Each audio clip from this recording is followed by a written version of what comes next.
L'année 2022 a rebattu les cartes du domaine du numérique et le métier de designer va beaucoup changer.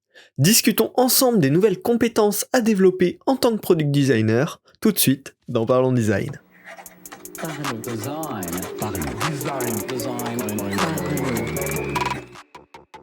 La saison 6 de Parlons Design est sponsorisée par la Kakatoes Academy, la nouvelle façon de se former au design.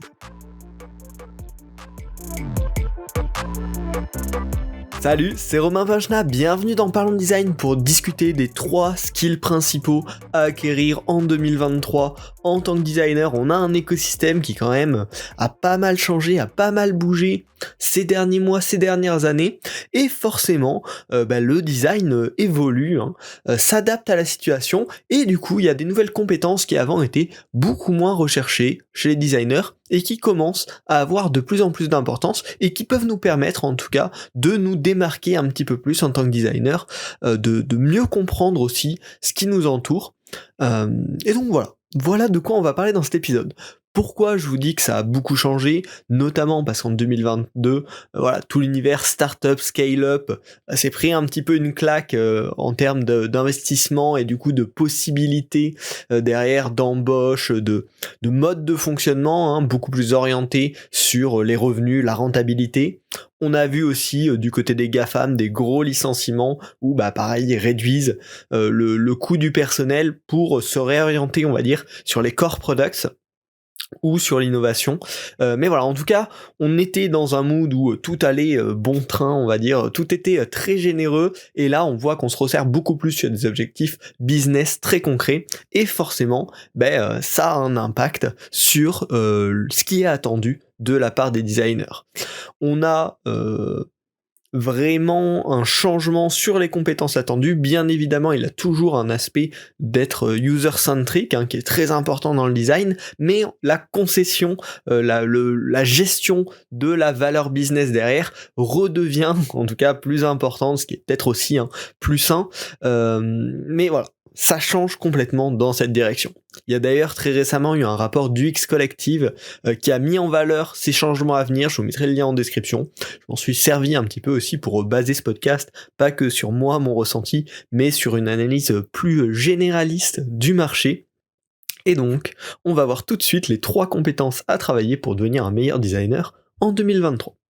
Commençons par le commencement. La première chose, la grosse tendance qui se dessine, c'est d'avoir des designers data-oriented. Des designers qui vont comprendre les données, qui vont comprendre les analytics pour prendre de meilleures décisions de design et avoir une meilleure réflexion de design.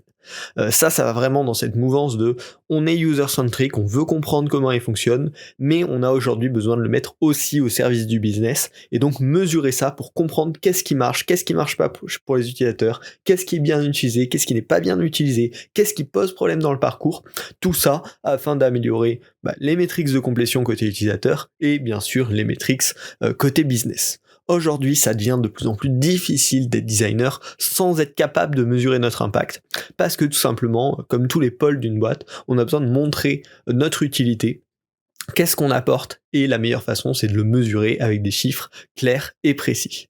Ça va être aussi un petit défi de trouver le juste équilibre entre le business et l'utilisateur, parce que forcément, dès qu'on mesure, il faut choisir qu'est-ce qu'on priorise parmi les valeurs qu'on mesure, mais on va se rendre compte la plupart du temps, les deux se complètent. Ce qui est bon pour l'utilisateur est souvent bon pour le business, mais c'est pas tout à fait vrai dans l'autre sens. Donc, il va falloir être le médiateur entre ces deux points-là. Le gros skill donc à master, c'est d'être capable de lire la donnée, de l'utiliser, de travailler avec, de la comprendre pour mieux mesurer notre impact et pour la prendre en compte dans les projets. Donc ce que je vous recommande, si vous êtes dans une entreprise qui a déjà des outils de data, c'est essayer de vous former pour être un minimum autonome sur ces outils. Ça veut pas dire du tout qu'on va remplacer les data analystes, mais qu'on va être capable d'avoir une analyse basique sur nos besoins du quotidien et surtout de comprendre ce qui nous est reporté de la meilleure des façons. Donc si votre entreprise en utilise déjà un, je vous invite juste à vous former là-dessus, et sinon peut-être à pousser à implémenter ces solutions de tracking comme Google Analytics sur le web, comme Amplitude par exemple pour des apps ou ces outils-là qui vont vous aider à mesurer ce que vous faites. Également, c'est l'occasion de se former à comment définir des bonnes métriques de succès pour un projet. Ça, si vous travaillez avec des PM, avec des PO, ils pourront normalement vous aider là-dessus, à mieux comprendre ces fonctionnements-là. Et sinon, pareil, il y a plein de formations en ligne et du bon sens. Finalement, les success metrics, c'est souvent du bon sens de on fait ce projet-là, on le fait pourquoi, et qu'est-ce qu'on va mesurer très très concrètement, pas de manière abstraite, à la fin du projet, et comment on va faire attention que dans le projet, on soit capable d'analyser cette donnée-là.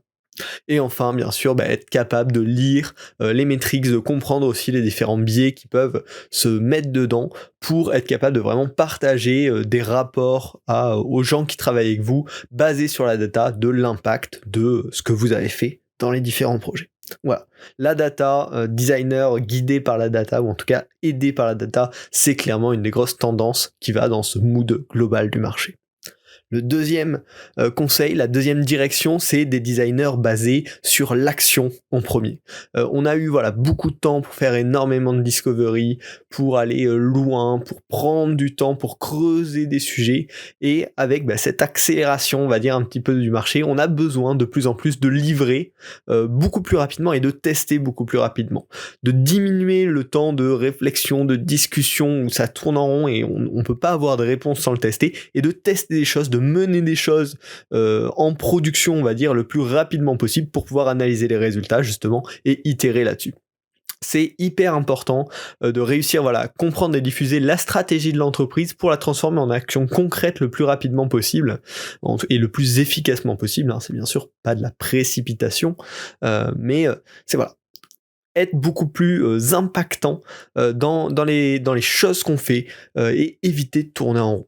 Donc pour ça, il y a plein de solutions, encore une fois, il y a les outils d'A/B testing qui sont hyper intéressants justement pour se dire, au lieu d'en débattre pendant longtemps, on va juste le tester le plus rapidement possible et on verra quelle était la meilleure hypothèse. Donc là, il y a plein d'outils sur lesquels vous pouvez vous former, comprendre déjà ce concept-là et essayer de l'introduire.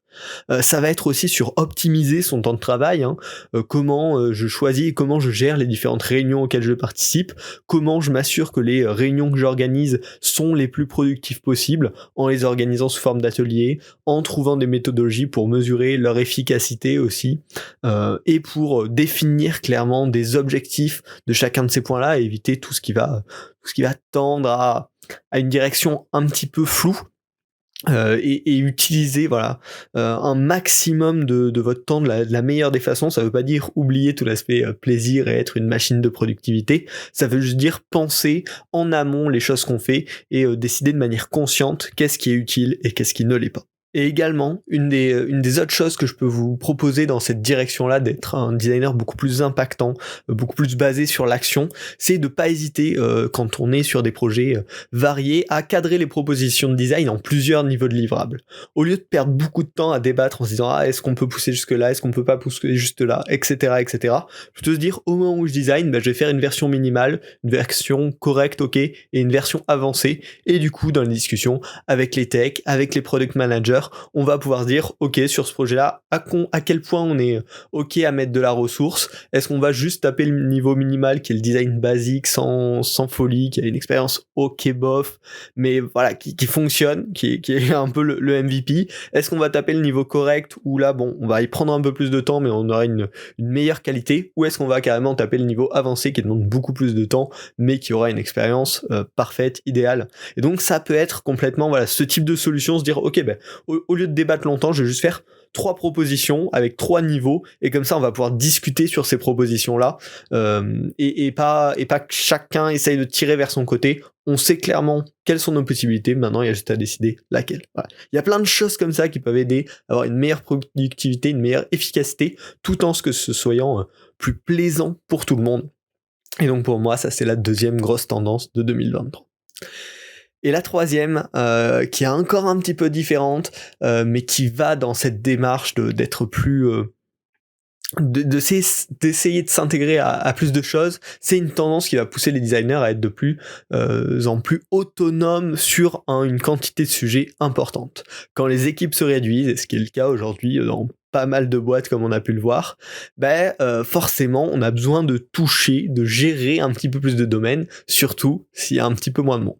Alors ça a des avantages, ça permet de recréer des dynamiques de plus petits groupes avec souvent des meilleures synergies, ce qui est toujours un plus, et c'est aussi quand même l'occasion de s'étendre sur de nouveaux domaines autour du product design.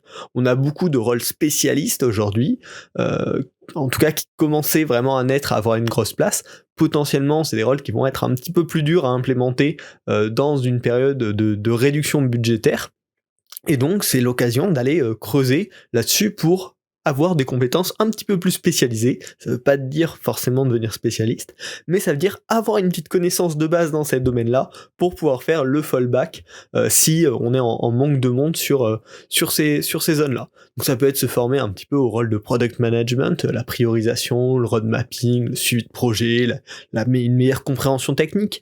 Ça peut être se former aux spécialités de design, la recherche utilisateur, l'UX writing, la gestion d'un design system, le prototypage, ou même se former à des sujets un petit peu plus opérationnels d'équipe, les automatisations, la systématisation, les principes de design au niveau de l'entreprise. Voilà, il y a tout plein de sujets auxquels on peut de plus en plus toucher et qui peuvent être que de la valeur ajoutée, surtout en 2023 dans le contexte actuel. Et donc je vous recommande, si votre curiosité vous donne envie d'explorer ces sujets-là, de prendre le temps. Ça veut pas forcément dire passer un mois à se former sur un sujet, mais ça peut être passer 2 heures par jour pendant une semaine sur le sujet de l'UX writing par exemple, pour acquérir en tout cas les grandes bases, les grands principes, et au fur et à mesure creuser pour commencer à en faire un atout, en tout cas en plus à votre palette de product designer.